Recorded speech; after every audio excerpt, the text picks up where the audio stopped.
There is a silent crisis ravaging the black community, and we are not talking about it as much as we should. That's fine. We will start talking about it today, as much as we can.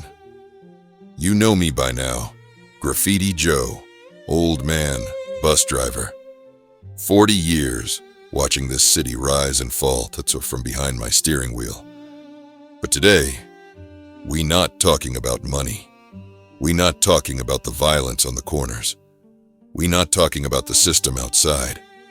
We talking about what's happening inside.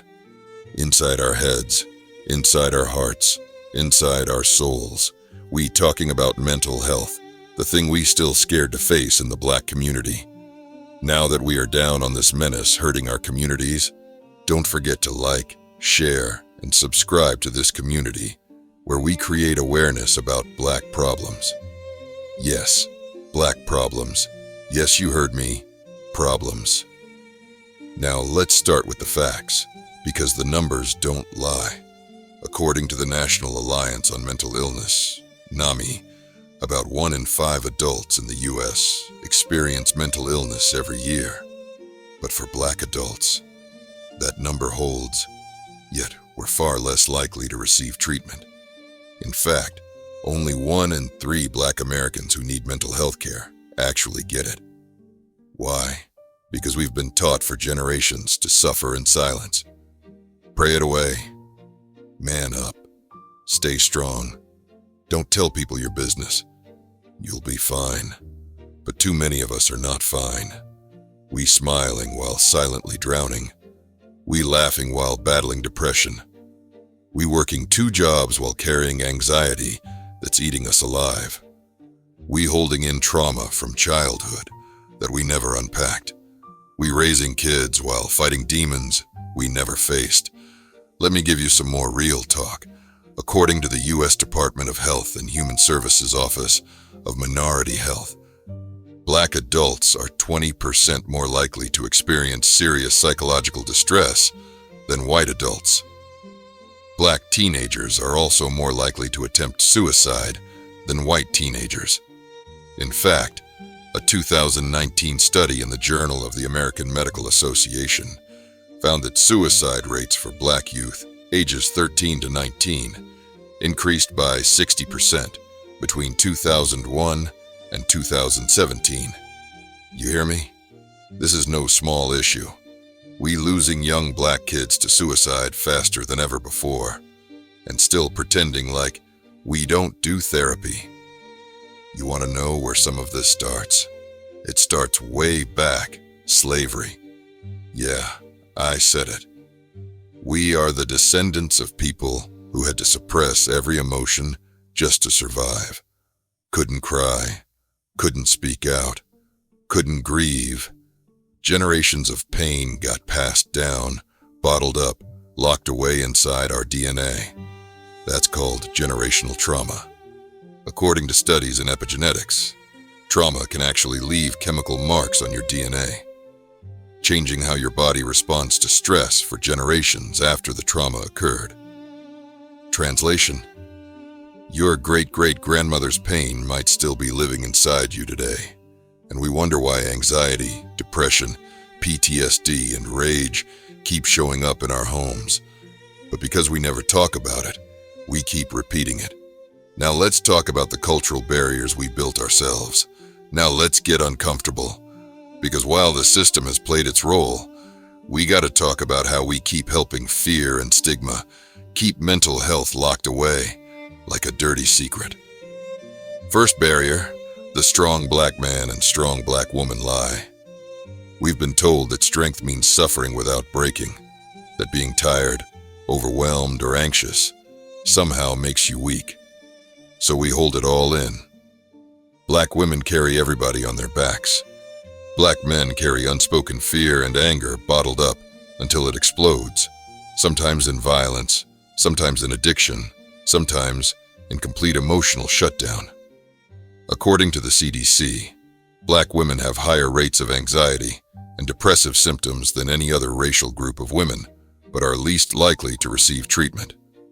Second barrier, the church. Now, don't get me wrong. I'm a church boy myself. Ain't nothing wrong with prayer. Prayer works. But prayer without action? That's spiritual laziness.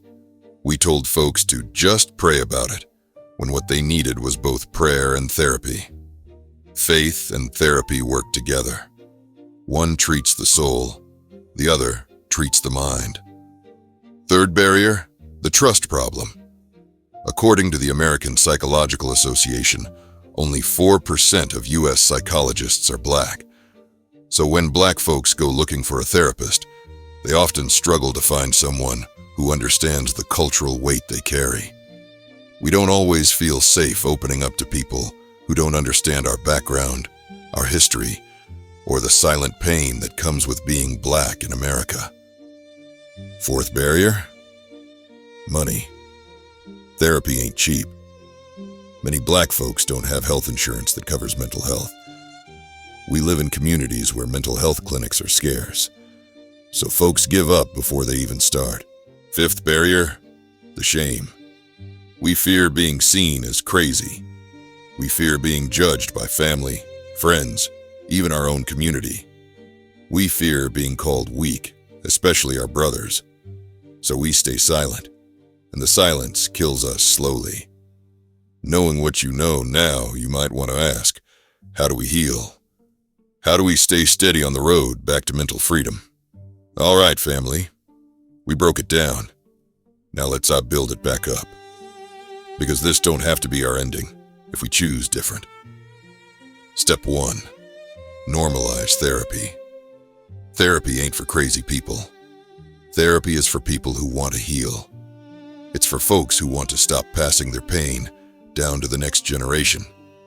It's for strong people who are tired of carrying trauma they didn't ask for. Step 2. Raise our kids differently. We gotta teach our sons that crying ain't weakness. We gotta teach our daughters that emotional breakdowns don't make them too emotional. We gotta create homes where feelings are allowed, respected, and heard. Step 3. Support black therapists. We need more black men and women in the mental health field. We need culturally competent counselors who understand the weight of being black in America. We need to promote and support our own professionals who can speak our language. Step 4. Community healing spaces. We can't always wait for official clinics. We need barbershops, churches, and community centers to start holding open forums where people can talk openly about mental health without shame. Step 5. Stop glamorizing struggle. Survival mode is not a badge of honor. We don't need to normalize burnout, silent suffering, or wearing pain like it's strength. Real strength is healing. Real strength is vulnerability. Real strength is breaking the cycle. Because here's the truth. We can't build strong black wealth, strong black families, or strong black communities with broken black minds. If we don't heal mentally, everything else falls apart. You can't build black excellence with a broken spirit. I'm not saying this to shame us. I'm saying it to wake us up, because I love us. I'm Graffiti Joe, old man, bus driver, street therapist, and I ain't just here to talk, I'm here to heal. If you're serious about breaking the mental health stigma, drop it in the comments right now. We are healing black minds. And if you're ready to keep this conversation going, hit that subscribe button. Because this is no longer about surviving. This is about healing. This is about freedom. This is about rebuilding us. Let's build.